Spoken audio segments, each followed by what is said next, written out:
Oke, sekarang kita akan masuk ke bagian akhir dari modul promo yang efektif ini. Ilustrasinya begini teman-teman. Di bagian-bagian sebelumnya, kita sudah belanja banyak bahan makanan. Sekarang kita akan menggunakan semua bahan makanan itu untuk menciptakan sebuah resep yang komplit. Jadi, sebelum teman-teman bisa melakukan bagian akhir ini, teman-teman harus menguasai bagian-bagian sebelumnya. Karena kita akan menggunakan semua data, semua keahlian, keterampilan yang kita sudah pelajari di bagian-bagian sebelumnya. Sekarang kita akan satukan, sinergiskan kerjasama dengan berbagai departemen terkait untuk menciptakan program promo yang efektif. Kita mulai. Program promo yang efektif itu ada 3 elemen utamanya. Yang pertama, tujuannya jelas. Yang kedua, analisa kontennya tepat. Dan yang ketiga, anggarannya kita perhitungkan dengan akurat. Kita akan mulai dari tujuan, elemen yang pertama. Ketika kita merancang sebuah program promosi, kita harus mulai dari tujuan. Karena tujuan yang berbeda akan menyebabkan isi promosinya juga bisa berbeda. Nah, tujuan promosi itu minimal ada 4. Yang pertama, apakah tujuan dari promosi ini adalah untuk meningkatkan brand awareness? Sekedar orang itu tahu bahwa kita itu eksis di wilayah itu. Tapi kadang-kadang brand awareness ini bukan hanya bicara tentang toko kita, maksudnya memperkenalkan Optigo. Bisa juga kadang-kadang brand awareness ini memperkenalkan produk tertentu yang baru saja muncul di pasar. Oke, jadi itu tujuan pertama. Tujuan kedua, promosi itu tujuannya bisa juga berupa peningkatan pengunjung. Artinya kalau misalnya kita lihat di toko A kok sepi ya pengunjungnya, kok menurun. Nah, berarti kita memikirkan program-program promo yang tujuannya meningkatkan jumlah pengunjung masuk. Tujuan yang ketiga adalah meningkatkan transaksi dari produk tertentu. Jadi misalnya, produk A itu makin mendekati ke masa kadaluarsa seperti yang kita sudah bahas di materi sebelumnya. Maka kita akan menciptakan program khusus untuk meningkatkan penjualan produk A doang itu. Nanti program B berarti materinya lain lagi.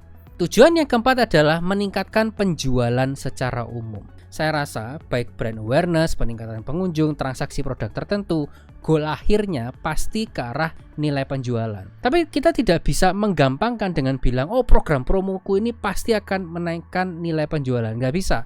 Itu terlalu lompat sequence-nya. Jadi kita perlu definisikan dengan jelas. Program ini tujuannya yang mana?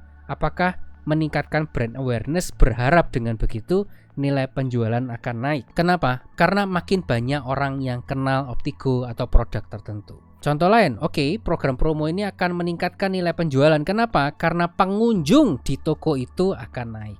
Atau contoh lain, nilai penjualan di toko itu juga akan naik. Kenapa? Karena kita berhasil menjual produk X dan Y.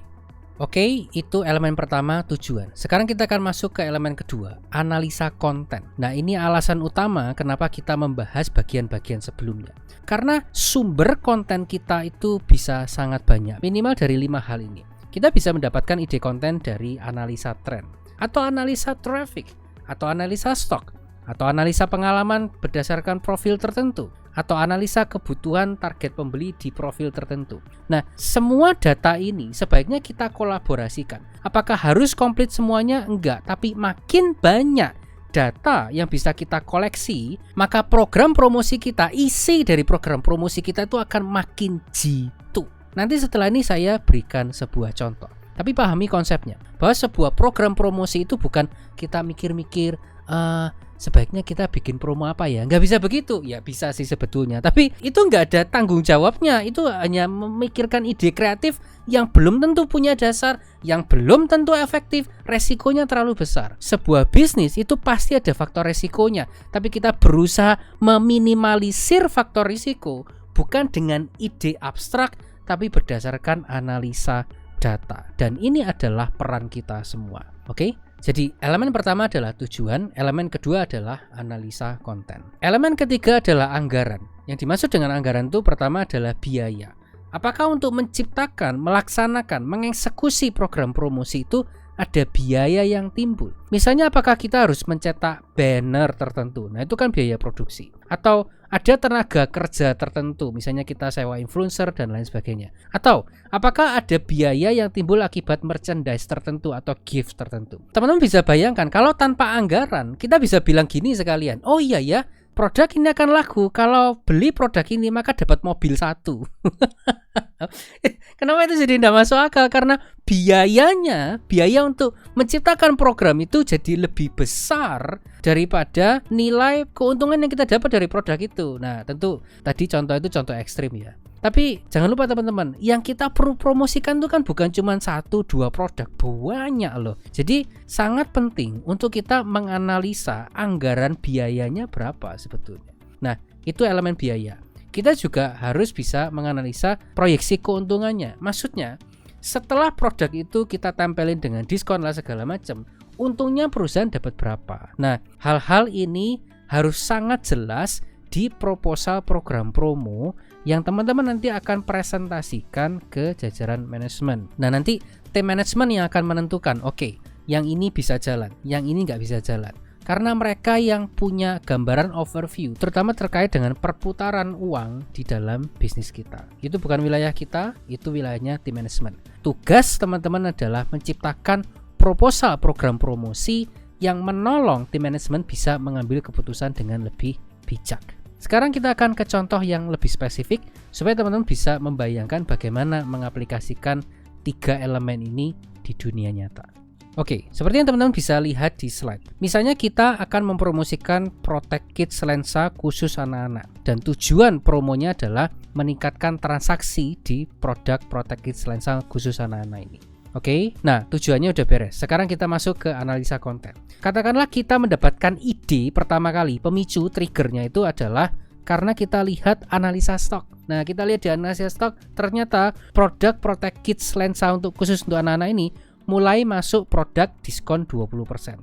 Nah, kalau hanya berhenti sampai di sini, nggak perlulah susah-susah belajar modul promo yang efektif ini. Karena teman-teman punya kemampuan lebih, punya pemahaman lebih sekarang, maka jangan buru-buru, oke, lagi diskon 20%, bikin brosurnya ya. Sabar, tunggu, koleksi datanya dulu. Oke, misalnya dari kita cari-cari ternyata, oh ada data dari bagian analisa traffic. Kita lihat di toko cabang A, 2 bulan terakhir produk Protect Kids lensa khusus anak-anak ini meningkat. Nah, kalau misalnya kita memang ada di toko A ini, maka ini jadi bagus kan. Wah, makin percaya diri lah. Lawang belum diskon aja laris, apalagi kalau sudah kita tambahin diskon.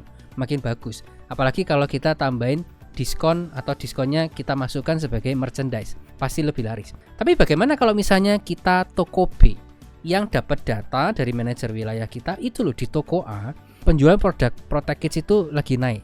Yang kita bisa lakukan sebetulnya adalah analisa pengalaman. Siapa sih sebetulnya yang paling sering bertanya, paling sering menggunakan, paling sering beli, paling sering komplain tentang produk terkait Protect Kids lensa khusus anak ini. Nah, misalnya dari ngobrol, kita jadi dapat informasi, oh ternyata ya orang-orang yang beli produk Protect Kids lensa biasanya keluhannya berawal dari penggunanya, yaitu si anak-anak itu matanya sering kedip-kedip. Tapi yang sadar bukan anak-anaknya, mamanya. Nah, kebayang ya, kita sekarang jadi langsung bisa punya imajinasi. Gimana kalau kita bikin konten carousel di Instagram? Mata anak Anda sering kedip-kedip moms, nah misalnya gitu. Atau kita bisa bikin video promosi. Apakah harus nyewa influencer? Nggak harus. Bagaimana kalau misalnya kita aja yang drama-drama? Misalnya sesama ibu-ibu lagi nongkrong, habis itu mata anakku kok sering kedip-kedip ya. Nah, lalu berakhir dengan kita mempromosikan produk Protect Kids khusus untuk anak. Jadi ini pentingnya, bukan kita menggunakan satu sumber data langsung bikin materi promosi. Tahan dulu, sabar sebentar. Koleksi data yang lebih banyak supaya kita bisa membuat materi promosi yang lebih jitu. Kita lanjutin ya ceritanya. Misalnya dari analisa kebutuhan target pembeli. Oh, kita jadi tahu bahwa produk Kids lensa khusus anak ini, review dari para pengguna adalah, oh produk ini bisa mengurangi kerusakan mata akibat sering lihat gadget. Memang mata anak-anak jadi lebih enak, nggak kedip-kedip lagi. Atau, oh tentang yang produk Kids khusus lensa yang X ini, harganya dipandang oleh para calon klien itu lebih ekonomis. Atau, ternyata produk X ini lebih cocok untuk orang-orang yang tidak terlalu memperdulikan desain, tapi lebih ke arah fungsional. Sekali lagi teman-teman, data-data seperti ini bisa tampak terasa remeh kan? Tapi, Kalau kita menggunakan data-data ini untuk memikirkan sebuah materi promosi yang komplit, yang lengkap, yang menyeluruh, yang holistik, maka ini sebetulnya adalah data-data yang sangat amat powerful. Oke, karena ini studi kasus, maka saya bikin seideal mungkin. Kita bukan hanya dapat data dari analisa stok, kita dapat data juga dari analisa traffic, dapat data juga dari analisa pengalaman, dapat data juga dari analisa kebutuhan target pembeli. Nah, saya lengkapin.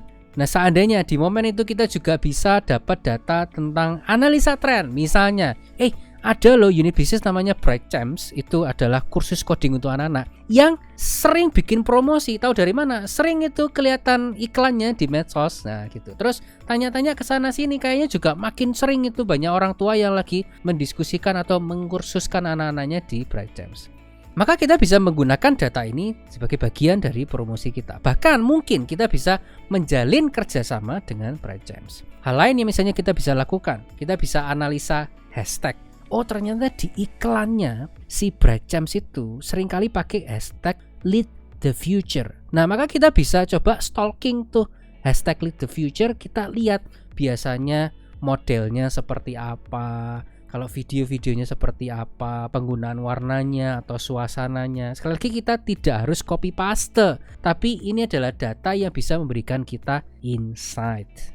Saya terusin ya, ini contoh real karena saya yang nyelidikin sendiri dan saya ini orang awam. Saya yakin kalau teman-teman yang di divisi terkait pasti bisa menghasilkan analisa yang lebih canggih. Saya menyelidiki, waktu saya lihat Bright Champs, saya analisa hashtag lead the future, saya lihat ternyata para influencer, dan mungkin influencer ini influencer amatiran, karena saya merasa waktu saya lihat Instagram para influencer ini sepertinya hanya ibu-ibu biasa. Jadi sepertinya ini adalah ibu-ibu yang anaknya dikursuskan di Bright Champs lalu diminta untuk memberikan kesaksian. Entah betul-betul diminta atau mereka sendiri yang ingin memberikan kesaksian. Nah, lalu dari sana saya lihat, dari para ibu-ibu yang memberikan kesaksian, yang engagementnya, followers kadang-kadang belum tentu penting ya, belum tentu relevan. Yang kita lihat itu adalah engagementnya. Kayaknya yang engagementnya, maksudnya yang komen, yang likes itu, yang terbanyak itu adalah 3 itu saya lihat. Catherine Flora.a, Arumi_Ningsih hanya 2, lalu Hans Auron Mulyawan. Nah, kalau saya nggak salah persepsi pada waktu itu, 3 orang ini bukan influencer profesional. Mereka hanya pribadi yang memberikan kesaksian. Berarti kalau somehow kita bisa menjalin kerjasama dengan mereka, biayanya jauh lebih murah daripada bekerja sama dengan influencer profesional. Betul kan? Nah, bagaimana nanti kalau nggak berhasil? No problem. Pertama, karena biayanya lebih murah. Kedua, ini adalah orang-orang yang bukan profesional. Justru orang-orang yang bisa jadi klien kita. Jadi sebetulnya teman-teman pikirkan begini loh, kalau itu yang merekomendasikan itu artis, ada sebagian dari hati nurani kita bilang itu lah ya wong dia dibayar, belum tentu reviewnya itu tulus, make sense. Tapi kalau yang cerita itu teman kita sendiri, maka kita cenderung lebih percaya kan. Makanya kita analisa tuh akun-akun. Kalau mereka ini sebetulnya bukan influencer profesional, tapi yang engage di postingnya itu banyak, berarti ini merupakan orang awam yang temannya banyak. Ini bisa jadi lebih powerful daripada kita nyewa seorang influencer tapi tidak tepat sasaran dari segi produk dan target audiensnya.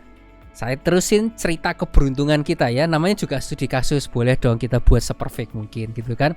Pas waktu kita dapat trigger untuk memikirkan produk promo Protect Kids lensa khusus anak-anak ini mendekati musim masuk sekolah, back to school. Wah, teman-teman bisa bayangkan, kita ini punya berbagai macam peluru yang bisa kita gunakan untuk menciptakan materi promosi. Jadi sebetulnya teman-teman, kalau kita bisa punya banyak data begini, satu produk, ide promonya itu bisa macam-macam. Apakah penting macam-macam? Kenapa enggak cuma satu? Ingat apa yang kita bahas di analisa stok.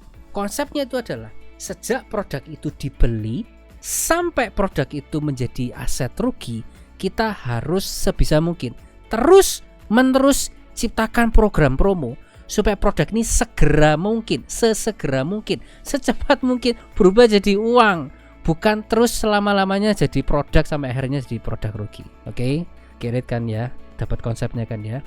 Kita lanjutkan ya. Jadi itu analisa konten. Nah, setelah ide-ide kreatif ini muncul, maka saatnya kita masuk ke topi atau karakter yang detail. Kita pikirin nih sekarang biayanya. Oke, kalau kerjasama dengan si 3 akun Instagram orang awam tadi itu kira-kira biayanya berapa ya gitu. Kalau misalnya kita perlu ciptakan banner, biayanya berapa ya gitu. Kalau kita perlu kerjasama dengan siapa untuk menciptakan merchandise, atau misalnya kerjasama dengan Bright Gems tadi, kira-kira apakah kita perlu mengeluarkan biaya tertentu atau bagaimana. Nah, itu faktor biaya. Setelah anggaran biayanya jelas, kita sekarang proyeksi keuntungannya. Oke, kalau seperti ini, maka keuntungan setelah dipotong biaya-biaya ini berapa nih? Nah, semua data ini disajikan di dalam satu proposal promosi yang akan kita presentasikan ke jajaran manajemen. Saya berikan beberapa contoh kalau misalnya data-data tadi itu kita punyai, terus bentuk promosinya seperti apa ya. Nah, ini saya berikan beberapa contoh. Alternatif ide program promosi, misalnya diskon 15% kerjasama dengan para influencers. Artinya diskon itu kita relakan sebagai biaya untuk kerjasama dengan para influencers. Atau alternatif kedua, diskon 15% kerjasama dengan Bright Gems. Sama, artinya tadi sama influencer, sekarang dengan unit bisnis yang lain. Atau diskon 20% dengan memanfaatkan topik coding untuk anak dan gadget, back to school, dan lain sebagainya. Oke, semoga dengan begini teman-teman sudah bisa mulai membayangkan bahwa untuk membuat retail kita tetap dinamis, satu hal yang saya sudah bahas sejak bagian pertama kan, buat retail kita tuh terasa dinamis.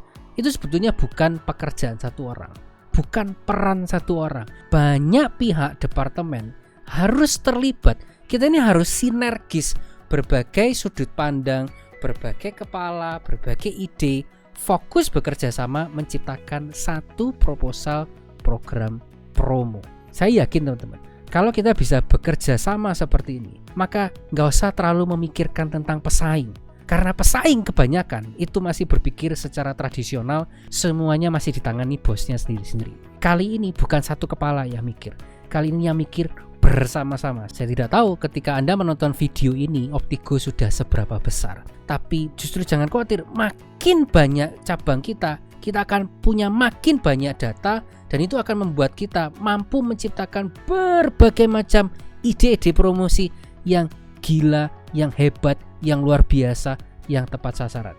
Oke, ini adalah akhir dari modul promo yang efektif. Tujuan dari modul ini sekali lagi adalah membiasakan teman-teman berkolaborasi menciptakan program promo yang efektif.